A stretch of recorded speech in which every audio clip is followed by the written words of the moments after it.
The South China Sea is more than a regional flashpoint. It's a vast expanse of water that has become one of the most strategically significant areas on the planet.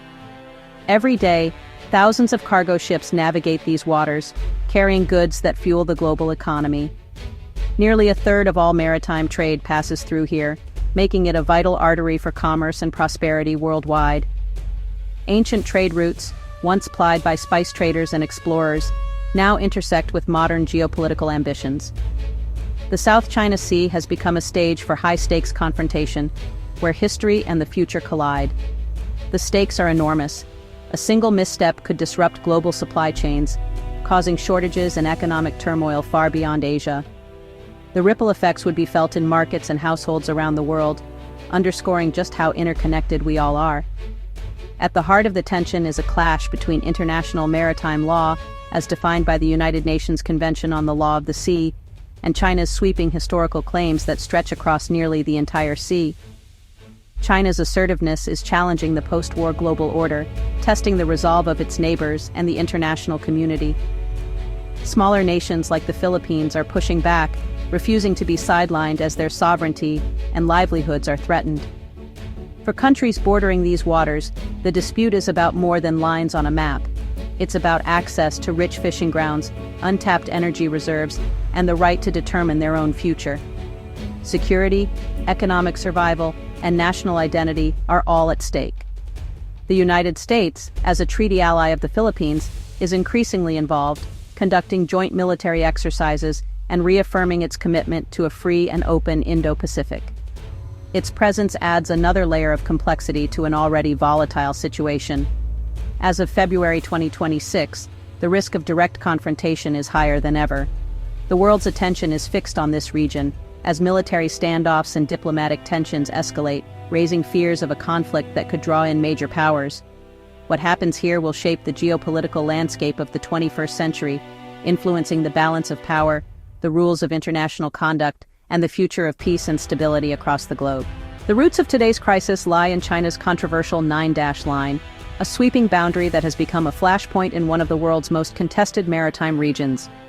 This line, drawn by China to demarcate its claims over the South China Sea, has sparked decades of tension and uncertainty among neighboring countries and the international community.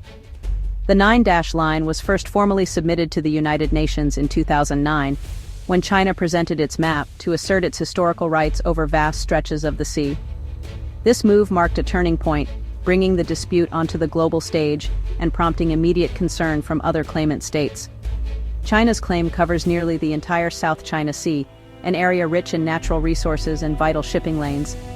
This sweeping assertion clashes directly with the maritime rights and exclusive economic zones of the Philippines, Vietnam, Malaysia, Brunei, and Indonesia, all of whom have their own overlapping claims and deep historical ties to these waters.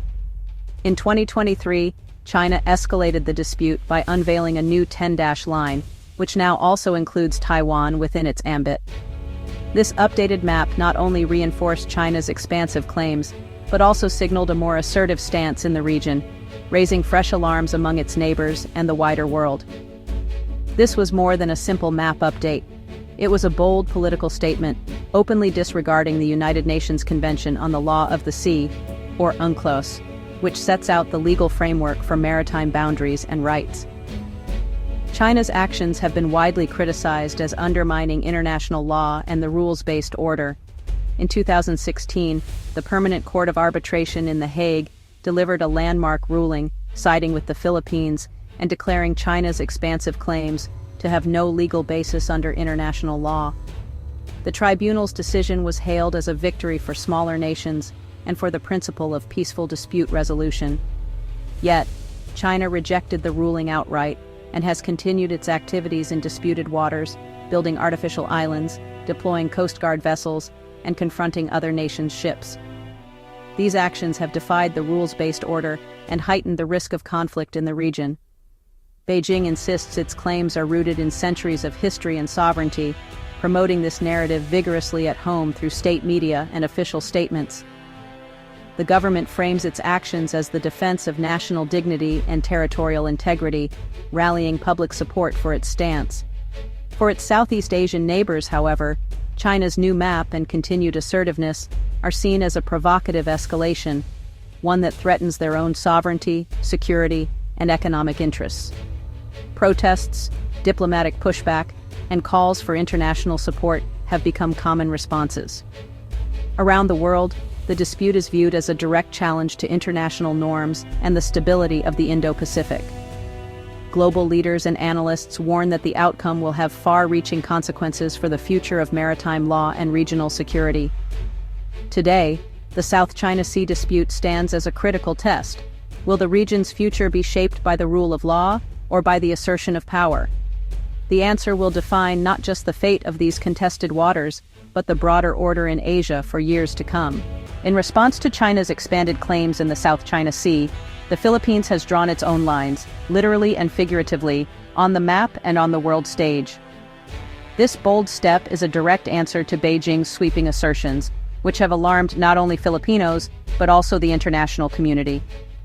The new official map, unveiled with much anticipation, asserts Philippine sovereignty by clearly defining maritime zones.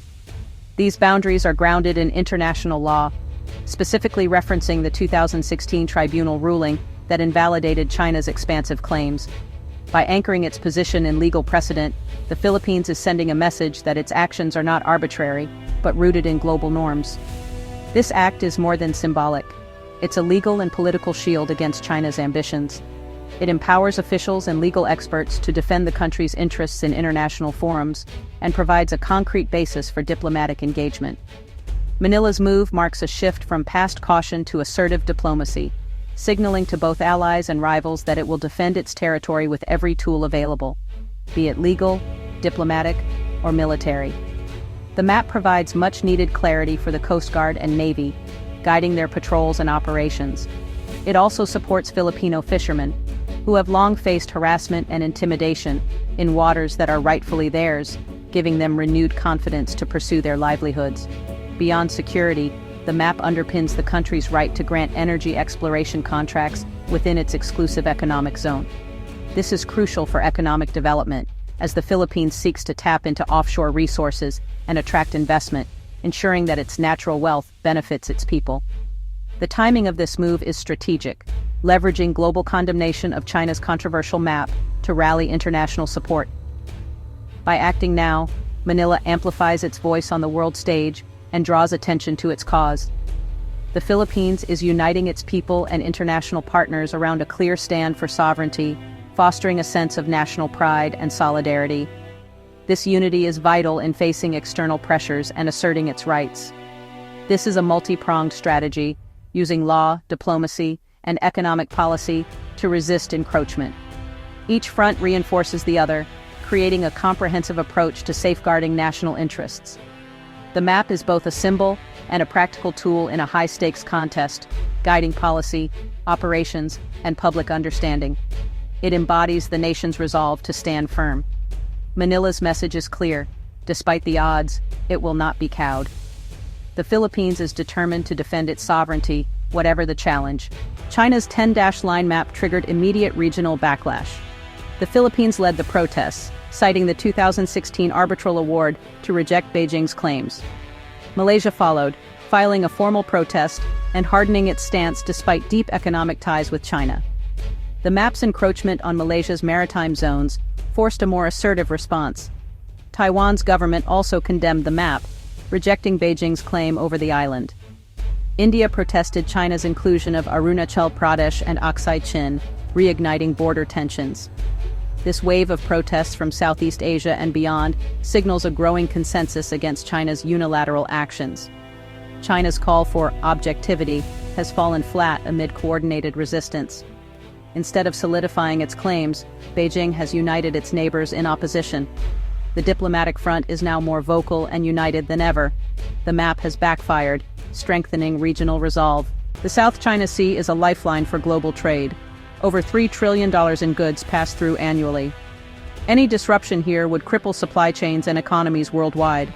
The region's fishing grounds support millions, but harassment by Chinese vessels threatens livelihoods and food security. The seabed holds vast oil and gas reserves, making control of these waters a fight for energy independence. China's claims overlap with its neighbors' exclusive economic zones, creating legal and political deadlock. The dispute paralyzes development, leaving vital resources untapped. The economic stakes are immediate and global. The Philippines is pivoting toward energy independence, directly tied to the maritime dispute. In 2025, it launched an ambitious offshore wind power roadmap to reduce reliance on imported fuels. Streamlined regulations aim to attract foreign investment and make the Philippines a regional leader in renewables. The goal, 3,300 megawatts of offshore wind by 2030, raising renewables to 35% of the energy mix. This is energy policy as national security, lessening vulnerability to external shocks and contested shipping lanes. Every wind turbine is a statement of self-reliance and sovereignty. The push for renewables is both a climate and a geopolitical strategy. The Philippines is building a future powered by its own resources. As the Philippines asserts itself geopolitically, its cultural influence is also rising. In 2025, the Michelin Guide launched its first Philippine edition, spotlighting the nation's vibrant cuisine. Over 100 establishments were recognized, with top honors for innovation and sustainability. This global recognition boosts tourism, jobs, and national pride. The guide highlights a new generation of chefs blending heritage with modernity. Cultural confidence is fueling the country's broader narrative of resilience and ambition. A strong cultural identity strengthens its position on the world stage. The Philippines is now known not just for disputes, but for creativity and hospitality. Its ascent is as much about flavor as it is about policy. Experts warn the South China Sea is entering a more dangerous phase. The risk of accidental escalation, such as a collision triggering U.S. involvement, is real. Scenarios range from prolonged gray zone standoffs to a renewed push for a binding code of conduct. The Philippines' strategy of publicizing Chinese actions and strengthening alliances is key. International partnerships provide deterrence and support, making unilateral aggression harder. The outcome hinges on alliance strength and global resolve. The dispute is a test case for the rules-based order. The world's response here will set a precedent for future conflicts. The South China Sea crisis is a global issue, not a local squabble. The principles of international law and freedom of navigation are at stake. The Philippines' assertive strategy is a model for smaller nations resisting coercion. Cultural confidence and economic resilience are part of this broader resistance.